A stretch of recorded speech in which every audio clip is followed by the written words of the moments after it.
Aloha from my front porch. Hello from my front porch. I say aloha because I'm wearing this kind of Hawaiian-y shirt here. See, with funky. I like it with the historical things on it.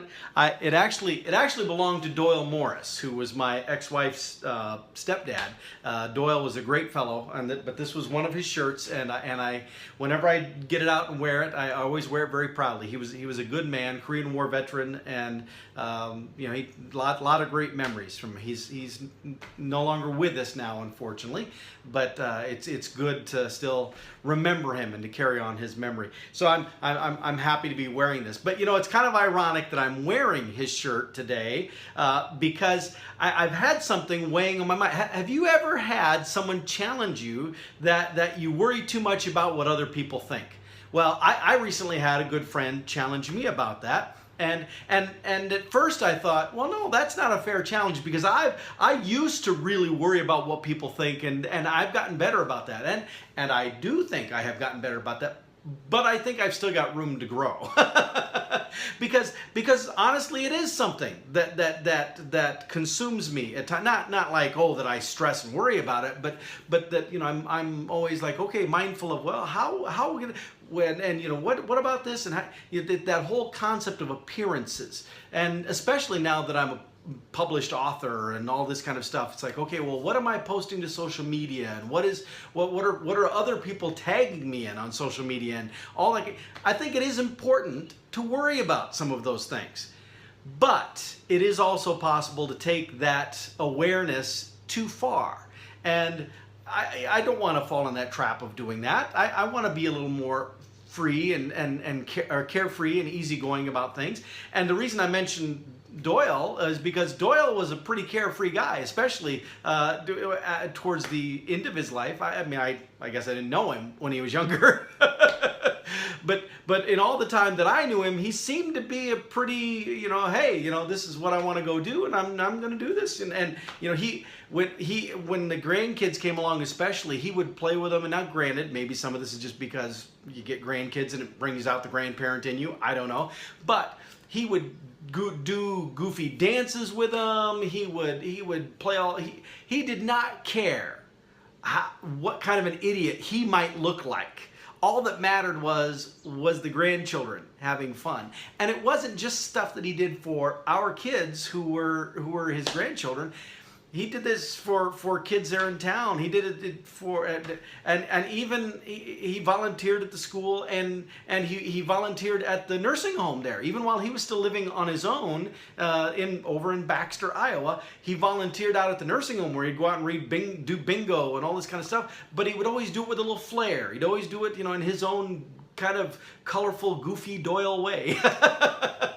And honestly, I kind of admired that about him. I was a little bit jealous, in fact, because here's this guy who is able to just kind of let go and not care about it. Now, you would think that with my background, especially not just in teaching, but in drama and in being an actor and being a director, and all the years that I've spent telling other people to how to let go of themselves and just be the character. Remember, when you're on stage playing a character, it's not you, it's the character. So don't limit the character by what you would personally do, or what you would personally say, or how you would personally act. You need to check yourself. You need to push yourself to the side and think like the character. What would the character be doing at this point in time? And let loose, let go with that. And so I've preached that to people for years, and I've increasingly listened to it in these last 3.5-4 years since I've been divorced. It forced a life-changing event, and it required me to step back and look at myself and examine, okay, who really is Paul, and what does Paul really want out of life, and deep, meaningful, meaty questions. And one of the things that came out of all of that introspection was Paul wants to loosen up a bit. Paul feels a little uptight. Paul feels a little stiff. And Paul was. And I wouldn't necessarily say Paul isn't completely that way now, but I'd like to think that I can be I can be a doofus. I can, and not just stupid. I mean, I can be a goof. I can go out and I can have fun. I can cut loose and I can get up and dance in front of people now that I didn't used to be willing to do that. I'll do all kinds of things. We'll go to professional events, professional training association events where, again, people know me and stuff. And they know that I might do this, but somebody asks for volunteers. Yep, my hand goes up. Doesn't matter what it is, I'll help. I don't mind if it makes me look a little stupid, if it's for the sake of, helping communicate the message. Bottom line is, I do know that I have done better on that, but the fact that I had someone recently challenge me on that topic tells me I probably still have some ground to cover. I probably still have some growth in that area. So I'm gonna be a little more mindful of that. Now, again, I have to balance that with, there's one thing with, I don't care what anybody thinks, but you kind of really do need to be mindful of that. Like, for example, it's never, never, ever wise to go on Facebook and be posting bad things about your employer. It just isn't. I mean, number one, it makes you look tacky. Let's just be honest. But number two, a lot of employers can see those things. Even if you're not directly friends with anybody at work, you don't know who your friends might be friends of, and if they comment on something or if they get tagged in something, then their friends can see the stuff that you're commenting on and things that you're doing, and so or that they've commented on with you, vice versa.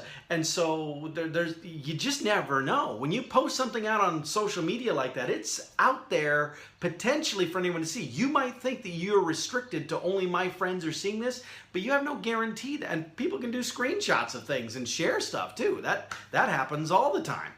Even Snapchat, Snapchat is temporary. No, it's not really. You can save stuff on Snapchat, like especially if you're in a chat itself, you can save a chat so that next time you log in, it's still there. You can do screenshots of stuff in Snapchat. So I mean, you got to be mindful. You can't just blah. So on one hand, I do understand. Don't worry about what other people think. I mean, that's good. But there is a balance that you do kind of have to keep in mind, especially in your context. Whew, it's hot out here. I've got windows open. I'm still sweating. Look at that.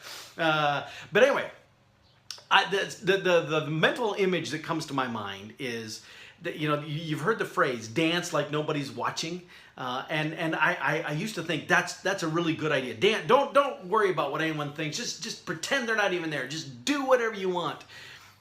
But then I heard somebody say a different phrase, and I've heard it now several times since, but I've heard a slight variation of that phrase that I think I like even better. And it's not dance like nobody's watching, it's dance like a toddler. And the reason for the dance like a toddler is because a toddler doesn't care if anybody is watching or not. In fact, a toddler doesn't even care if there's music. A toddler, if they want to dance, they're just going to dance. And so it's like, that is a good role model. It's good to think about getting our heads back into that frame of mind to say, okay, you know what? If this is something I feel passionate about wanting to do, if I really have a desire to do this thing that would fuel my enjoyment, and I'm not talking about bad stuff. I'm not saying like, hey, what would be really fun is to go rob a bank, so I'm going to go do that because that'd be fun. No, that's not what I'm talking about. Staying legal here and staying moral and legal. But the things that fuel, if you want to do something, if there's something inside you that says, I really wish I could go do that, do it. What's holding you back? You? What other people might think of you? Those are bad reasons. And trust me, I'm telling this to myself. See, it's the old, I'm pointing at you and then all these other fingers are pointing back at me. So this is, again, I was recently challenged on this, and so I'm having this discussion with my front porch friends to kind of talk through some of this stuff. And what I've decided is I need to focus on this a bit more. I need to be more intentional. Now, it doesn't mean, again, free for all, whatever. Not like that Jim Carrey movie, Yes Man, where you say yes to everything. No, I don't think that's really a good approach either. But it is possible to be a little more relaxed, to embrace life more. Life is short, life is precious, and you don't really live life if you stay restricted, if you put these boundaries on yourself and you stay constrained and all you do every day is the same thing every day, and you don't go out for new experiences. You don't grab onto the opportunities that present themselves. You don't say, you know what, I've never done that before. Let me try that.